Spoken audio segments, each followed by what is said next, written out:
Welcome back everyone. Today we have got two new brews to show off. First things first, we have Amber Steel, slightly aggressive twist to it with 4 copies of Tower and 4 copies of Dwarf Mine. This deck aims to win the game fairly quickly with some amount of disruption with cards like Pete, Rapunzel's Tower and Let the Storm Rage On. The extra 3 willpower on our characters will prove to be incredibly useful. Now on to my take on Ruby Amethyst. I have created this build to be slightly more aggressive, utilising cards like Maleficent, Biding Up Time, Queen's Castles and Fairy Ships.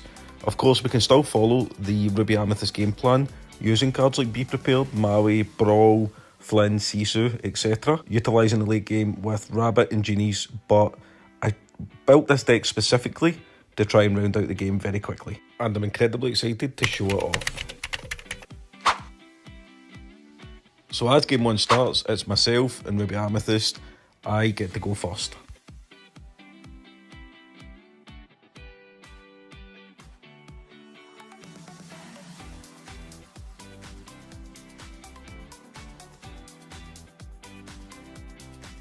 Daryl starting off with a Happy there, not a Cinderella, not a Daisy Duck, so I have to say I'm incredibly thankful for that.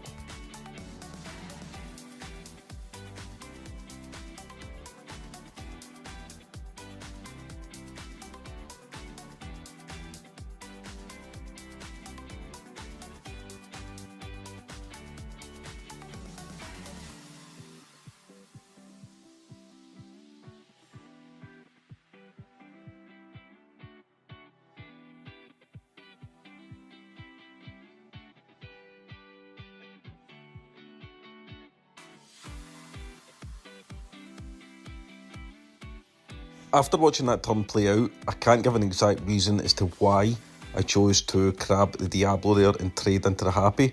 I don't know why I didn't just bounce the Diablo back with Fox and take the Happy there. I guess in hindsight, we were playing for probably closer to about 4 or 5 hours that day. This was one of the last sets that we played and one of the last sets that we recorded. I was fairly tired, but still no excuse not to keep it tight.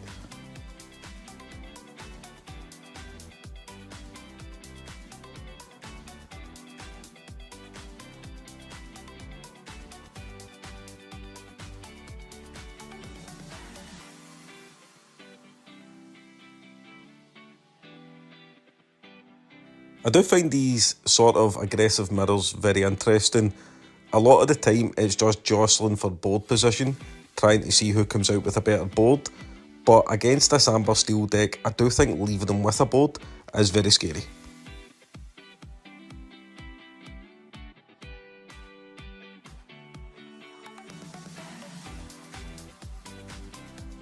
I choose to leave the board in a neutral state by trading my Goat into the Smeather and drawing a card. This is simply just to allow myself to push further and try and get ahead on board state.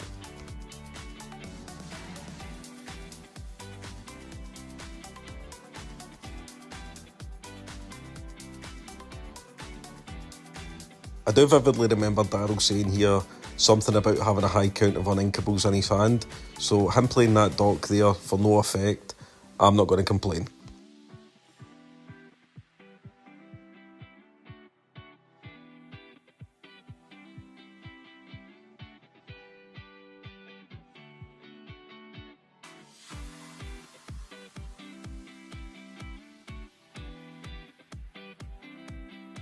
That play does look a little ski-whiffy from myself, but my hand too was full of uninkables.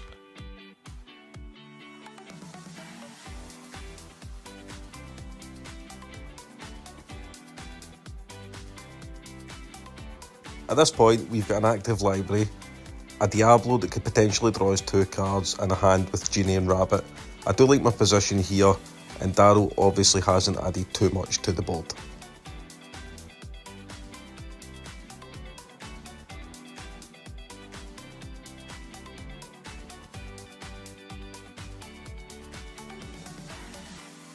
On a side note here, I am trying to speak a little bit louder, a little bit more upbeat.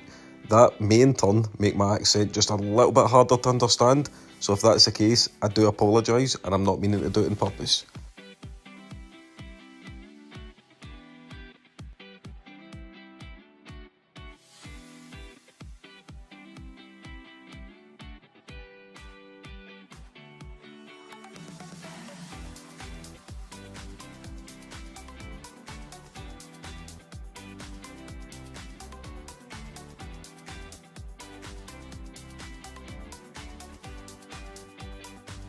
I don't often play with purple cards, but I must admit, drawing cards does feel nice.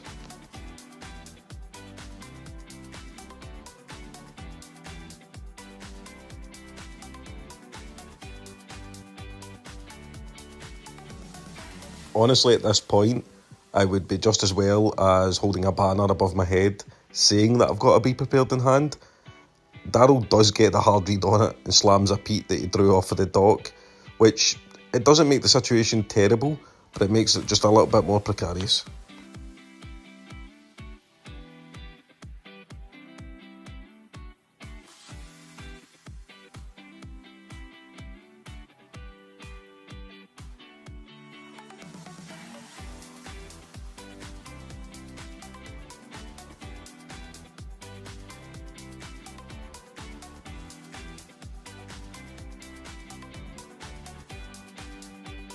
So at this point, the only thought that I've got in my head is Daryl is trying to present a racing situation here, but obviously the characters that we have on our board are just a little bit better, and one of ours quests for 3.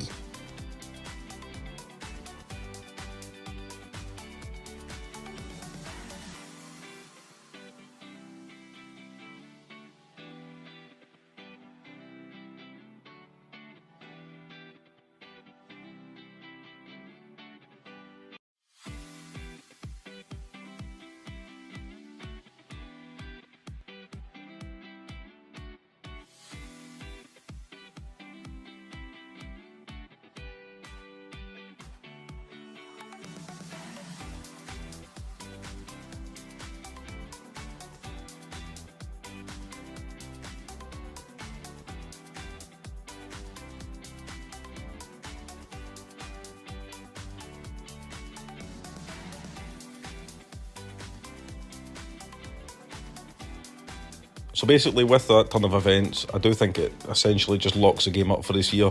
Daryl could pick a couple of things off the board, but I don't think it matters.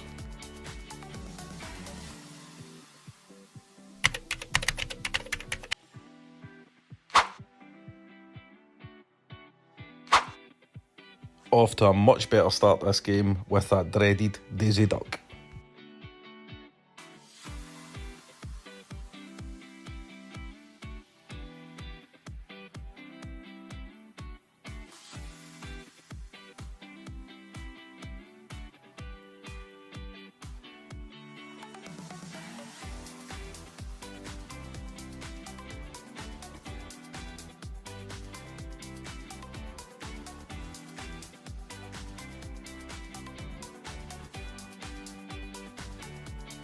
We don't have an answer to the Daisy in hand, so my plan was just play out Flynn Rider and try and trade into that Daisy with Flynn and the Chernobog's follows. But Daryl does make a slight misplay here. He gives his Smee resist with the penny, whereas if he'd gave it to the Daisy would have survived. But again, I do think that is a line there that could have 2 different outcomes, and it's interesting to see how the game would have played out if he'd gave it to Daisy and I just got to trade with his Smee.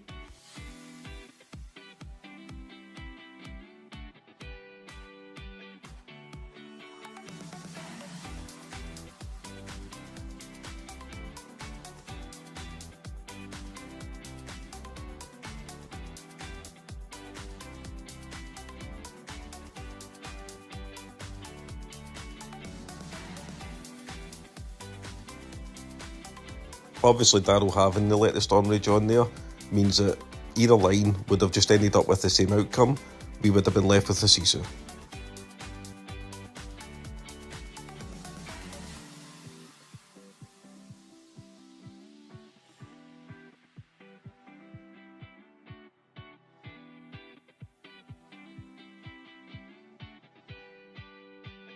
I take the Smee trade there because I figure if Daryl's got a Strength of the Raging Fire in his hand, the Sisu would just be banished anyway if I chose to challenge the penny, but he didn't. He had Let the Storm Rage on that we can see that he drew off the top there.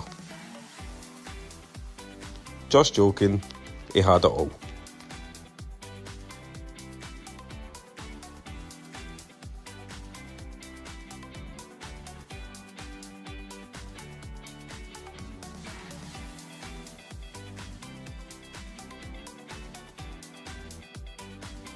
Not going to lie, the board state that Daryl's presented does make me a wee bit nervous. I do have a second Maui in hand that I choose to play.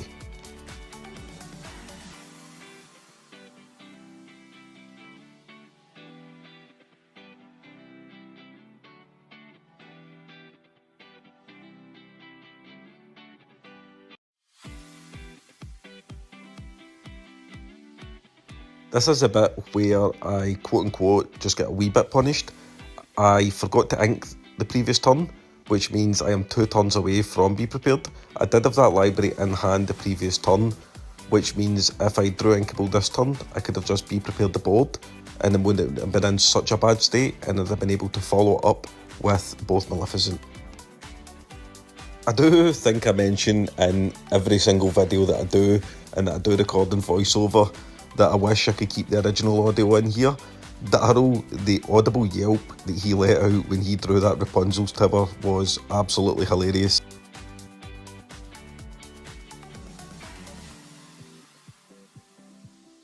We also had a wee back and forth where Daryl mentioned that what he did was, quote unquote, my favourite play, where I tend to just leave characters standing up when I draw a piglet and the board state is fairly empty.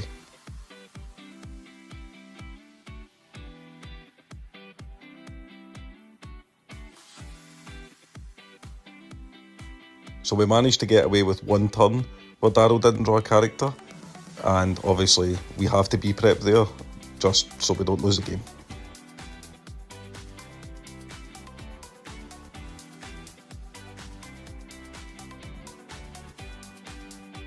And with that peak coming down, we don't really have very many outs. We could have another Maui to take the Rapunzel, but I think at that point we're just fighting a losing battle.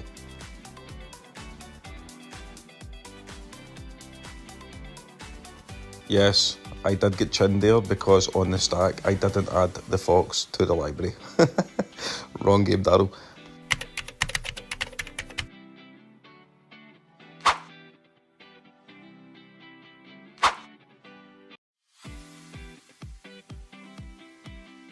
So this time we got off to a much more aggressive start.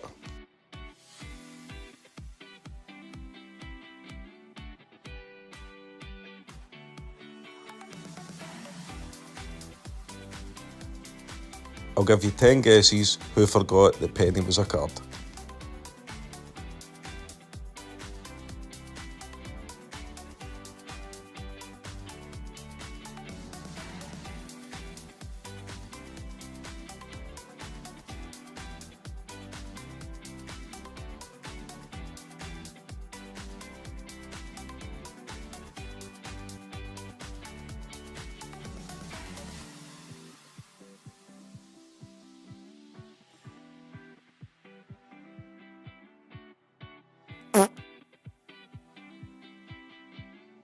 Again, 4 or 5 hours recording, I was tired, no excuse, shouldn't have punted.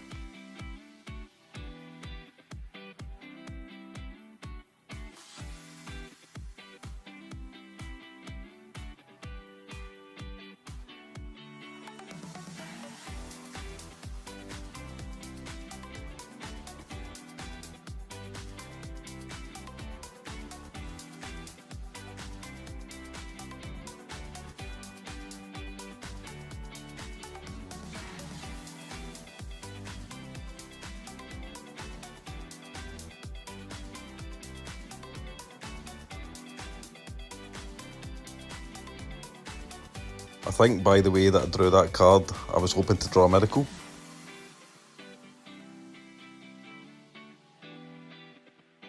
But instead, I got a rabbit.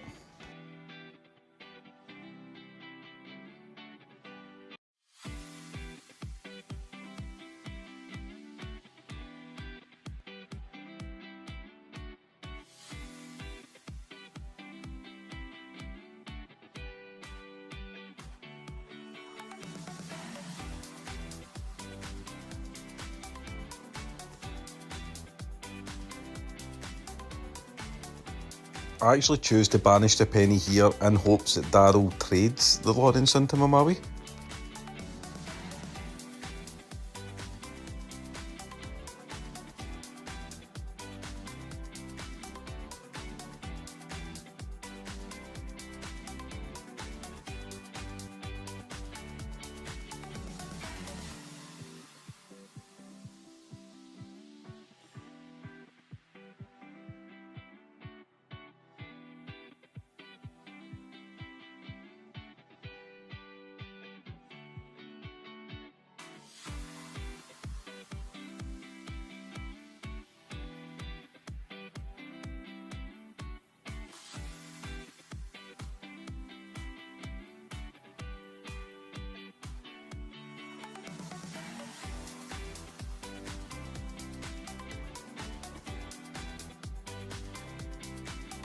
At this point we do have the be prepared, and I was just crossing my fingers that Daryl didn't play a Pete, otherwise it would have been incredibly hard to catch up this game.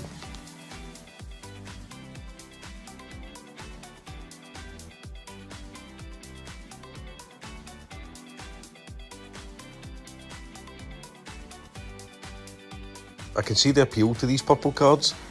Be prepared on my own board there, and me getting to draw one card felt amazing.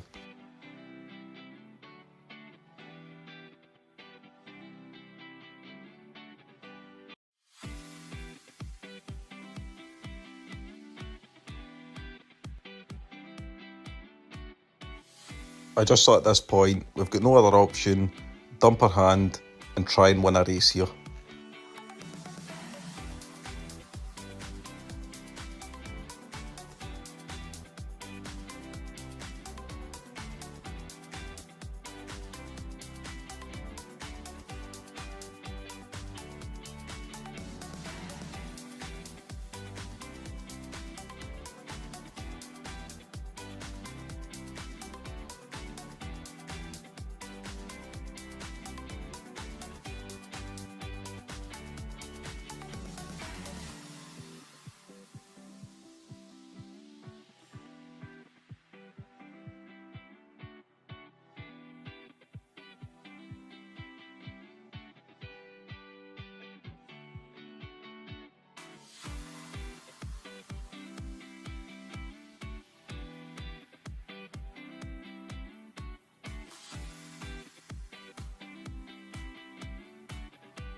So I managed to draw a fox off of banishing my broom, which left Arrow in the position where we did spend a fair amount of time discussing here that he had to draw a character with higher strength than the Flynn, because he was planning to trade into the fox, to which he doesn't, and I don't notice.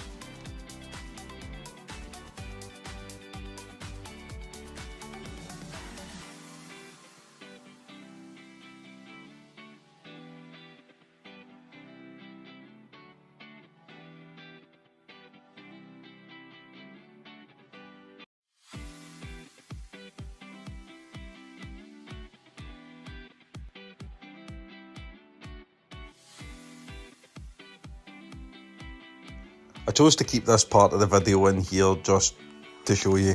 I genuinely didn't notice my Flynn trigger. I would have missed it, but hey-oh, we end up having goat bounce and taking the game. As always everybody, thank you very much for watching, and until the next video, I'll see you then. Bye bye.